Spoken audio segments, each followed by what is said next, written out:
আসসালামু আলাইকুম। আশা করি অনেক অনেক ভালো আছেন। আলহামদুলিল্লাহ আমার ধুন্দার গাছে ধুন্দাল দ্বারা শুরু হয়ে গেছে এবং এরই মধ্যে পোকামাকড়ের আক্রমণও শুরু হয়ে গেছে, যার কারণে আজকে ওষুধ প্রয়োগ করতে হবে এবং এর জন্য বাড়ির থেকে ওষুধ এবং ড্রপ নিয়ে আমি চলে আসলাম ধুন্দাল খেতে এবং এসে প্রথমে নদীর থেকে কিছু পানি ভরে নেব ড্রপের মধ্যে পানিটা নিয়ে ওষুধ মিক্স করে আমরা ধুন্দাল খেতে ওষুধ প্রয়োগ করা শুরু করে দেবো। মাশাআল্লাহ, দেখতে দেখতে আমাদের ধুন্দাল খেত অনেক ভালো হয়ে গেছে এবং এরই মধ্যে ফল ধরাও শুরু হয়ে গেছে, যার কারণে অনেক পোকামাকড়ের আক্রমণ হয়ে গেছে এবং এর জন্য আজকে আমরা বিষ প্রয়োগ করে দেবো এবং বিষ এবং সাথে একটা ভিটামিন নিয়ে এসেছি, যার কারণে সেটা আমরা মিক্স করে এই ড্রপের মধ্যে মিশিয়ে স্প্রে করা শুরু করব। এবং এরই মধ্যে আমাদের ধুন্দাল খেতে এর পাশে আমরা ভেন্ডি চাষ করছি এবং ভেন্ডি খেতেও আমরা ওষুধ প্রয়োগ করবো, কারণ ভেন্ডি খেতেও অনেক পোকামাকড় আক্রমণ করেছে। পোকামাকড় বেশি আক্রমণ হওয়ার কারণ হচ্ছে এই খেতের চারিপাশ দিয়ে শুধু পাট খাত এবং পাট খেতের সময় অনেক পোকামাকড় থাকে, যার কারণে সেই পোকামাকড়গুলো আমাদের এই খেতে আক্রমণ করে থাকতেছে।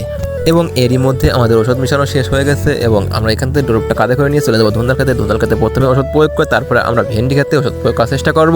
কিন্তু একটা কথা হচ্ছে ভাই, এই সময় পোকামাকড় বেশি হওয়ার কারণ হচ্ছে একদিকে বৃষ্টি হয় এবং চারিপাশে পাট ক্ষেত, যার কারণে পোকামাকড় আক্রমণটা বেশি হয়ে থাকে এবং এটা ওষুধও প্রয়োগ করতে হয় বেশি বেশি করে। কারণ হচ্ছে পোকামাকড় যদি আক্রমণ করে থাকে তাহলে গাছ এবং খেতে সকল কিছুই নষ্ট করে ফেলা। এবং এসে দেখি মাশাআল্লাহ ধুন্দাল খেত দেখে মনটা জুড়িয়ে যাচ্ছিল, কারণ কত সুন্দর অনেকগুলো ফুল এসেছে এবং ফুলের সাথে অনেকগুলো ধুন্দালগুলো ধরেছে এবং এর জন্য আমি মনে আনন্দে ওষুধ প্রয়োগ করা শুরু করলাম। আরেকটা কথা হচ্ছে ভাই, এই ওষুধ প্রয়োগ করতে এসে আমার মনটা জুড়িয়ে যাচ্ছিল, কারণ অপরূপ সৌন্দর্য এই মেঘলা আকাশ এবং মিষ্টি মিষ্টি রোদ ওষুধ প্রয়োগ করতে খুব ভালো লাগতেছিল। এবং এর মধ্যে আমার ওষুধ প্রয়োগ করা এখান থেকে শেষ করে আমি চলে যাবো ভেন্ডি খেতে ওষুধ প্রয়োগ করার জন্য। তাই ভালো করে সুন্দরভাবে চারিপাশে ঘুরে ঘুরে ওষুধ প্রয়োগ করতেছিলাম, কারণ চারিপাশে শুধু পোকামাকড়ের আক্রমণ থেকে রক্ষা করতে হবে, যার জন্য সুন্দরভাবে ওষুধ প্রয়োগ করতে হবে।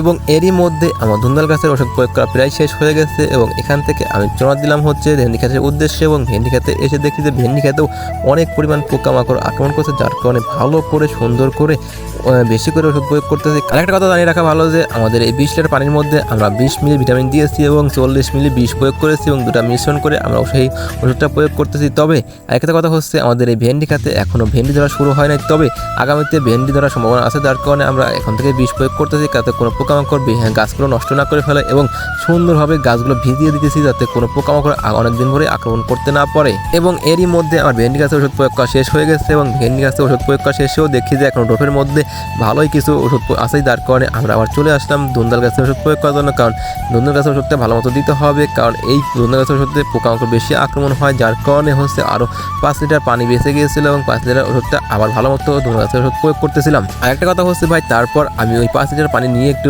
ড্রপটা পাতলা হয়েছে, যার কারণে হচ্ছে জানালার নিচে গিয়ে আমাদের সুন্দরভাবে দিতেছিলাম। কারণ হচ্ছে যখন বৃষ্টিটা ছিল তখন তো আর জানালার নিচে যাওয়া গেছিল না, যার কারণে এখন অল্প হয়ে গেছে এবং সেটা নিয়ে জানালার নিচে গিয়ে আমাদের সুন্দরভাবে প্রয়োগ করতেছি ওষুধটা। আরেকটা কথা হচ্ছে ভাই, আমাদের ওষুধ প্রয়োগটা শেষ করে আমাদের কিছু ঘাস কাটতে হবে এবং তার জন্য আমরা সাথে করে ফিতা নিয়ে আসছি এবং পাশেই আমাদের আম বাগানে কিছু ঘাস হয়ে যায় এবং সেগুলো কেটে আমাদের বাড়ি চলে যেতে হয়। এবং অবশেষে আমরা ওষুধ প্রয়োগটা শেষ করে আমরা সেগুলো দেখতেছি যে মাশাআল্লাহ অনেক ধুলাই ধুন্দাল ধরেছে এবং অনেক ফুল এসেছে, যার কারণে আমাদের মনে একটু ভালো লাগতেছিল, কারণ অনেক কষ্ট করে এই ফসলটা আমরা চাষ করেছি এবং এই ফসলটা চাষ করতে আমাদের অনেক সময় লেগে গেছে মাশাআল্লাহ। তবে আমাদের একটু ভালো লাগতেছিল, কারণ অনেকগুলো সাজ এসেছে এবং আজকের ওয়েদারটা খুব সুন্দর, যার কারণে দেখতেও অনেক মাশাআল্লাহ অনেক সুন্দর লাগতেছিল। অবশেষে আমাদের ওষুধ প্রয়োগ করার কাজ শেষ হয়ে গেছে এবং শেষ করে আমরা একটু ছায়া গিয়ে রেস্ট করে এক বোঝা ঘাস কেটে বাড়ির দিকে রওনা করবো। সবাই ভালো থাকবেন, আমাদের জন্য দোয়া করবেন। আসসালামু আলাইকুম।